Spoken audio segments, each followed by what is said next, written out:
नारायण राणे यांची उमेदवारीची पात्रता ठरवण्यासाठी महायुतीला आणि भाजपला एवढा वेळ लागलेला आहे की त्यांची उमेदवारी 13व्या यादीमध्ये आज प्रसिद्ध झाली आणि त्यांची एकाचीच उमेदवारी या 13व्या मध्ये राहिली। म्हणजे वर्गातला उमेदवार पहिल्या बेंचवर बसणारा उमेदवार लोकांना सांगत असतो, परंतु तो शेवटच्या बेंचवर बसला आणि शेवटच्या बेंचवर बसून हट्टाने, खरं तर त्यांच्या समोर किरण सामंत सारखे नवखे उमेदवार असून सुद्धा किरण सामंतांनी त्यांना शेवटच्या बेंचवर बसवलं आणि 13व्या यादीत त्यांचं नाव प्रसिद्ध करावं लागलं।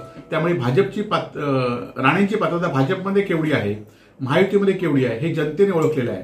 आणि जर उमेदवाराची पात्रता जर भाजपमध्ये नसेल तर ते लोकांमध्ये असण्याची भाजप कशी काय अपेक्षा करते। आणि त्यामुळे या मतदारसंघामध्ये पुन्हा एकदा विनायक राऊत हे मोठ्या मताधिक्याने निवडून येतील।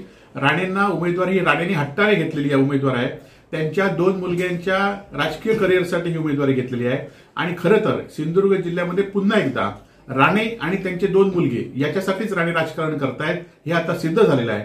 कारण किरण सामंतांना जर उमेदवारी त्यांनी दिली असती, त्यांना जर पाठिंबा दिला असता तर जिल्ह्यामध्ये लोकांनी वेगळं म्हटलं असतं की राणे कोणासाठी काम करतायत। परंतु आमचा 10 वर्षाचा जो संघर्ष आहे तो याच गोष्टीसाठी आहे की राणे कुटुंबीयच का, सगळ्या जागा असून दे, सगळे व्यवसाय असू दे, हे राणे कुटुंबियांसाठीच का, त्यामुळे राजकीय मक्तेदारी सुद्धा राणे कुटुंबियांसाठी काय, याचा लोक निश्चित मतदारांमध्ये विरोध करतील आणि आम्हाला त्याचा ठाम विश्वास आहे। त्यामुळे राणेंचा पराभव आता निश्चित आहे।